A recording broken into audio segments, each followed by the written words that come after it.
Hello friends, आज हम आपको बताएंगे डीपीएसपी के बारे में कि जो कि राज्य सरकार के द्वारा लोकहित कार्यों में जो भी इसमें क्या वर्णन है और राज्य सरकार जो लोग हैं जो यहाँ पे रहते हैं किसी राज्य में, उनके लिए ये किसी प्रकार का फोर्स नहीं है।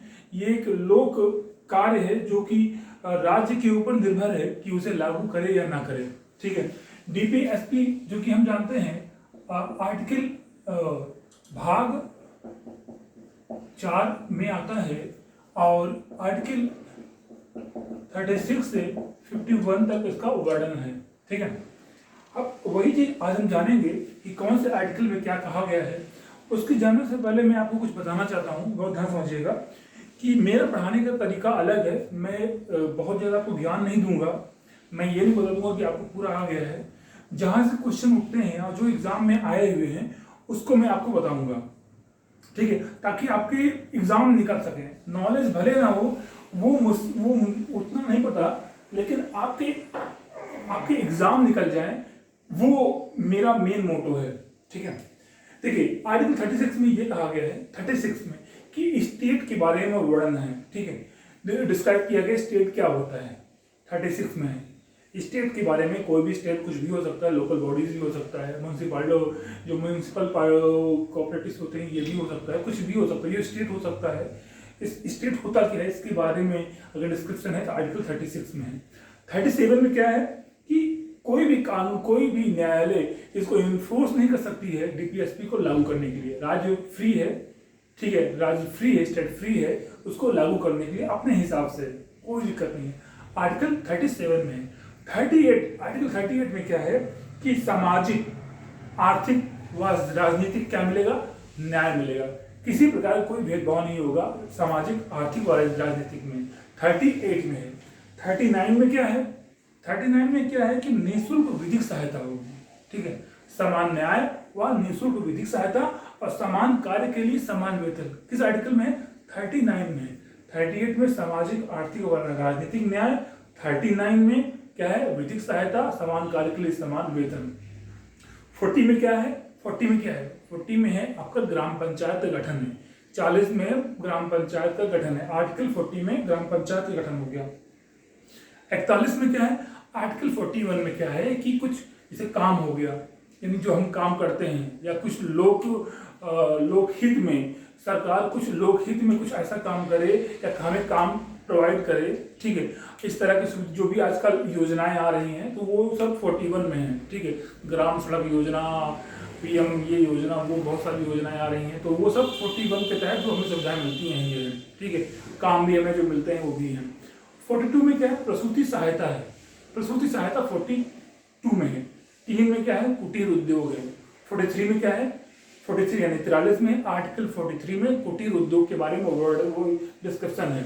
44 में क्या है, common civil code, common civil यानी सभी के लिए एक समान कानून बनाने की व्यवस्था किस आर्टिकल में है, आर्टिकल 44 में है। क्लियर हो गया। आर्टिकल 44 में कॉमन सिविल कोड है। क्लियर हो गया। 43 में क्या है बताइए आप, कुटीर उद्योग। 42 में क्या है बताइए आप, प्रसूति सहायता है। 41 में क्या है बताइए आप, 40 में क्या है, 39 में क्या है बताइए, 38 में क्या है। रिवाइज कीजिए, जितना हो सके मेमोराइज कीजिए दिमाग में, तो छप जाएगा धीरे धीरे। ठीक है, तो 43 हो गया, 44 बता दिया। 45 में क्या है, देखिए 45 में क्या है, जो कि हम जानते थे कि 6 से 14 वर्ष के बच्चों के लिए निःशुल्क शिक्षा है, पहले 45 में दिया हुआ था। अब इसको हटा करके 86 अमेंडमेंट के तहत इसको जोड़ दिया गया, इसमें 51A में जोड़ दिया गया। ठीक है, अब इसमें क्या है कि 0 से 6 यानी जन्म से लेकर 6 वर्ष तक के बच्चों को जो भी शिक्षा है, जो भी चीजें हैं वो दिया जाए।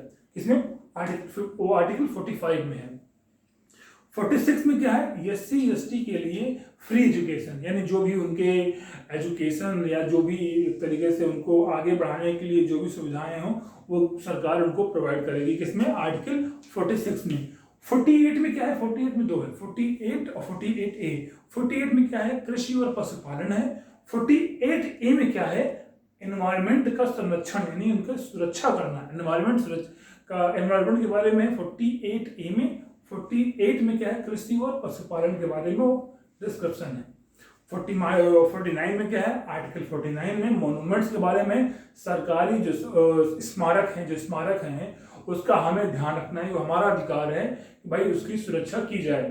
ठीक है, वो हमारा दायित्व बनता है कि उनकी सुरक्षा की जाए। किस आर्टिकल में, 49 में। आर्टिकल 50 यानी आर्टिकल 50 में क्या है कि कार्यपालिका और न्यायपालिका का सेग्रीगेशन यानी उसका पृथक्करण, यानी न्यायपालिका कार्यपालिका में हस्तक्षेप करे और कार्यपालिका न्यायपालिका में कोई हस्तक्षेप न करे, दोनों का बंटवारा किया गया है। आर्टिकल 51 में क्या है कि जो आजकल इंटरनेशनल रिलेशन आ रहे हैं, जो बन रहे हैं, वो किस आर्टिकल के तहत हैं, वो आर्टिकल 51 के तहत हैं। क्लियर हो गया। तो ये जो आर्टिकल है जो 36 से 51 है वो मैंने बता दिया है। ऐसे क्वेश्चंस आपको एग्जाम में मिलेगा, बहुत ध्यान समझ लीजिएगा। मैं यहाँ कोई लिख रहा हूँ, आप तुरंत बताइएगा। ठीक है, चलिए आर्टिकल 36 बताइए, राज्य के बारे में वर्णन है फटाक से। आर्टिकल 36, 37 कोई भी न्यायालय इसको इन्फोर्स नहीं कर सकता लागू करने के लिए। ठीक है, क्लियर हो गया।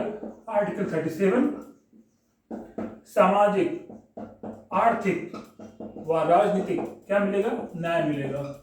ठीक है। आर्टिकल 39 बताइए जल्दी से, क्या है,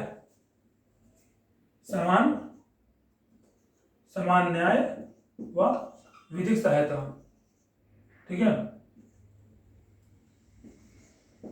विधिक सहायता व समान कार्य के लिए समान वेतन, आर्टिकल 39 में। आर्टिकल 40 में क्या है आप बताइए, ग्राम पंचायत है। ठीक है, आर्टिकल 40 में ग्राम पंचायत है। आर्टिकल 41 में हमने क्या बताया, काम व कुछ लोग। आर्टिकल 41 क्या है कि काम प्रदान करने का हमें अधिकार है, सरकार हमें काम दे। ठीक है, लोक हित में कुछ काम करें जिसके द्वारा जो आजकल योजनाएं बन रही हैं वो इसी आर्टिकल के तहत है। ठीक है। आर्टिकल 42 में क्या है, प्रसूति सहायता है, मैंने बताया ही था आपको। आर्टिकल 43 में क्या है बताइए, 43 में क्या है, कौन बताएगा। आर्टिकल 43 में कुटीर उद्योग है। ठीक, कुटीर इंडस्ट्री या स्मॉल इंडस्ट्री। ठीक है, इसी के तहत जो मनरेगा है वो जोड़ा गया है। ठीक है। आर्टिकल 44 में क्या है, कॉमन सिविल कोड। ठीक है, ये जोड़ा गया आर्टिकल 44 में। आर्टिकल 45 में क्या है, मैंने बताया था कि 0 से 6 वर्ष के बच्चों के लिए क्या है, जो भी सुविधाएं है उसको दी जाए उनको। ठीक है, ये हो गया 45। उसके बाद आर्टिकल 46 मैंने क्या बताया, बताइए आप। SC ST के जो लोग हैं उनको जो है शिक्षा, मुफ्त शिक्षा में उनको या उनको आगे बढ़ने की जो भी सुविधा को दी जाए वो इसमें वर्णन है। आर्टिकल 48 में क्या है, दो है, आर्टिकल 48 और 48A। 40 में क्या है, कृषि व पशुपालन है, और 48 में क्या है, एनवायरमेंट है। ठीक है। आर्टिकल 49 में मैंने क्या बताया, मोन्यूमेंट्स के बारे में, यानी मोन्यूमेंट्स हमें क्या, हमारा ये दायित्व बनता है कि भाई उसकी सुरक्षा की जाए या उसके बारे में वर्णन है। ठीक है। आर्टिकल 50 में क्या है, कार्यपालिका व न्यायपालिका का पृथक्करण, और आर्टिकल 51 में क्या है, अंतर्राष्ट्रीय सांझे समझौता यानी इंटरनेशनल रिलेशन। तो ये था आपका DPSP। इसी से क्वेश्चन बनेगा, इसको अच्छे से पढ़ लीजिएगा, दिमाग जितना हो उसको रिवाइज कर लीजिएगा। और टिल देन गुड बाय, नमस्कार।